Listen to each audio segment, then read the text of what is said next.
Hey there, thanks for tuning into Duckbricks. I'm Chris, and LEGO just sent me the brand new Shuttle Carrier Aircraft set, which is releasing very soon, and it is a really cool build. It depicts an entire Boeing jet here with the space shuttle mounted on top of it, which is a really cool mechanism, and the shaping, the wings, and everything about it is just really well done.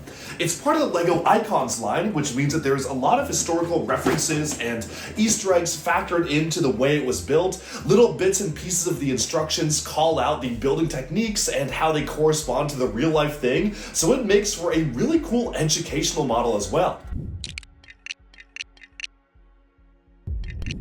Alright, so this is the brand new LEGO Shuttle Carrier Aircraft.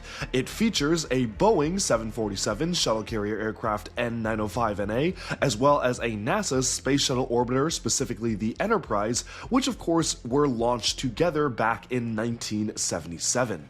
The set comes with 2,417 pieces and retails for $230 US, which on paper seems pretty fair, and releases on May 18th of this year. Shuttle aside, it's been a long time since we've gotten a fully detailed large-scale Boeing airplane, and I think it really succeeds on a lot of fronts. There's just a couple of things that I think could have been maybe improved, and of course, adding the icing on the cake with the shuttle on the top is actually really genuinely cool.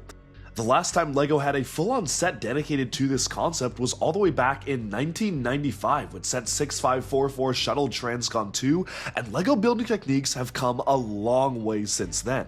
For me, it was just really fun seeing LEGO depict specifically a Boeing aircraft in LEGO with modern building techniques. We've seen a lot of LEGO space shuttles over the years on their own, and honestly, this one is not one of the better ones. I think it's just alright for what it's trying to do, but the Boeing airplane genuinely does try something completely new, and it's something I do appreciate in the way that it's built out. It feels like a very unique type of LEGO build we haven't gotten in years, and while again it's not perfect, I do love the amount of detail they managed to factor in here. I want to start off by taking a look at the shuttle by itself, because I think that while I have less things to say about the shuttle because we've gotten so many before, it definitely is still worthy to take a closer look at it. The shuttle itself is about the same scale as your standard LEGO Creator or even LEGO minifigure scale shuttle. The set doesn't come with any minifigures, but you could easily see this being modified to fit figures if you wanted to.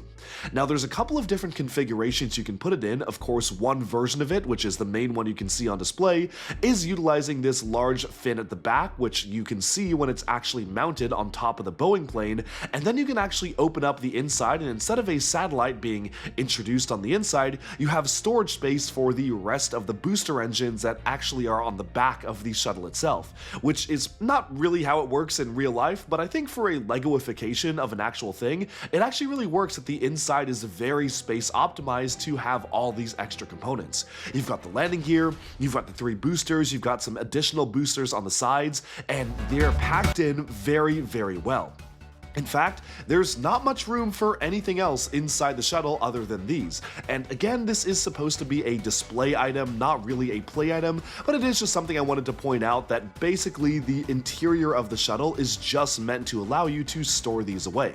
Now, adding these on is a little bit more of a complicated process than I initially imagined. There was more disassembly than I figured when you have to put these on, because of course you have each of the 3 cones you remove, you've got the 2 smaller cones on the top which you take off as well, and then of course the 3 pieces of landing gear. But of course when those are attached, you get to a more traditional shuttle. The one thing I will say about the shuttle build itself is honestly it didn't really impress me that much as an Icons build. It's not bad by any means, but it does feel very standard compared to what I would have expected from an entire Icon set dedicated towards adults using more advanced building techniques for a shuttle like this. And I guess a lot of that is due to the scale. There's really only so much that you can do when making a shuttle at a scale like this, but honestly it really just felt like, aside from the back fin, which is utilizing some fun studs in the side building techniques at an angle, there wasn't really anything that involved going on in the build.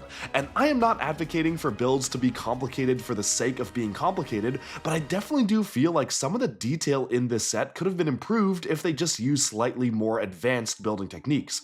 And especially that is apparent when you can see the nose. The nose is very angular, it's very blocky, it almost feels like something you would see out of a vintage Lego set.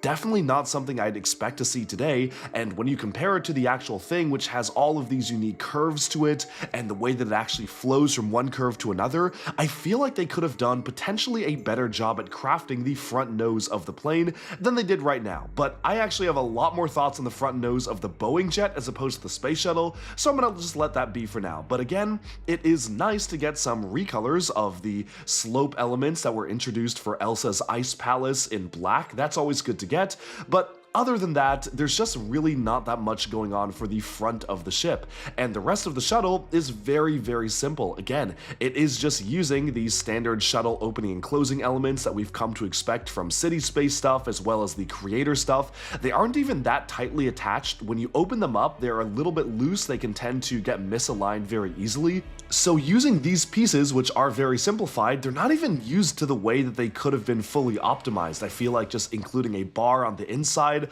well, maybe that would have tightened up the space that they're using to store all these pieces, would have helped a ton in being able to just open up both sides of the shuttle one by one.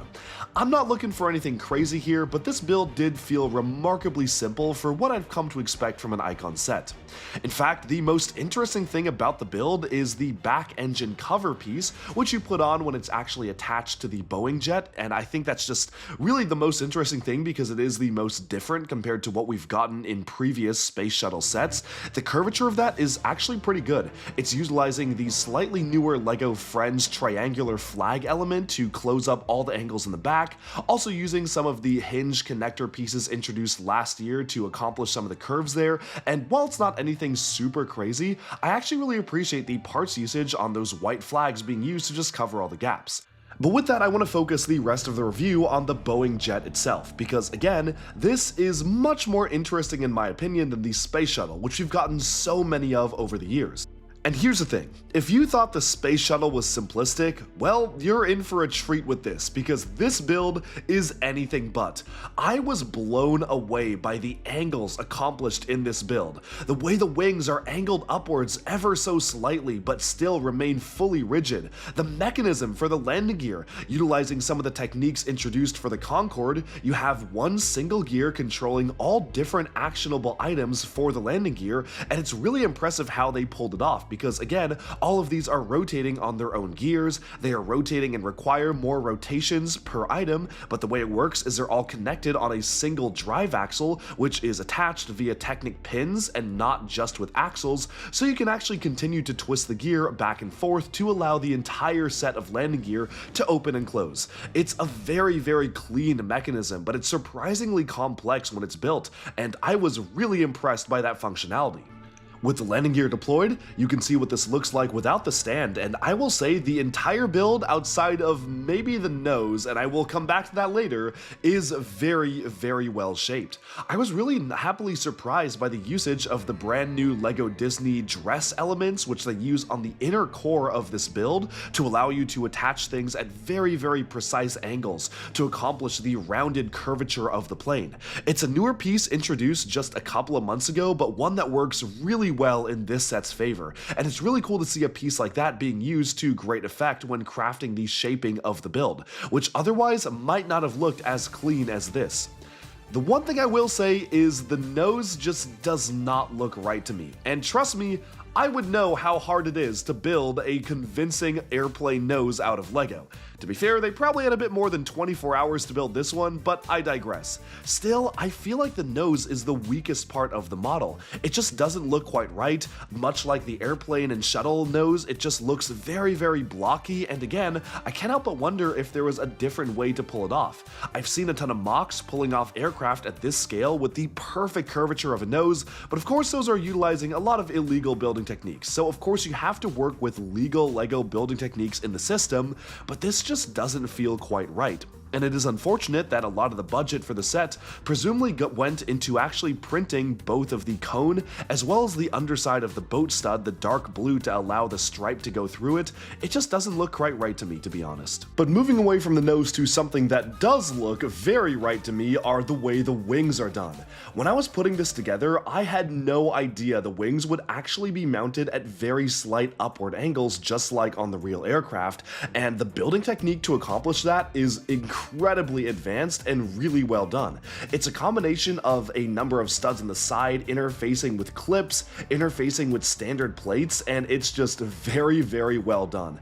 This absolutely taught me something as a LEGO set, and for someone who is trying to collect as many LEGO sets as possible, who has built so many different items, it is pretty rare for me to genuinely be surprised by a building technique, but they pulled it off with the wings here. I was really impressed by how it was done, and it's definitely something that I want to see LEGO do more of in the future, because I feel like they can continue to hone down this building technique to accomplish very, very subtle angles, utilizing clips and plates and bars in just the right way.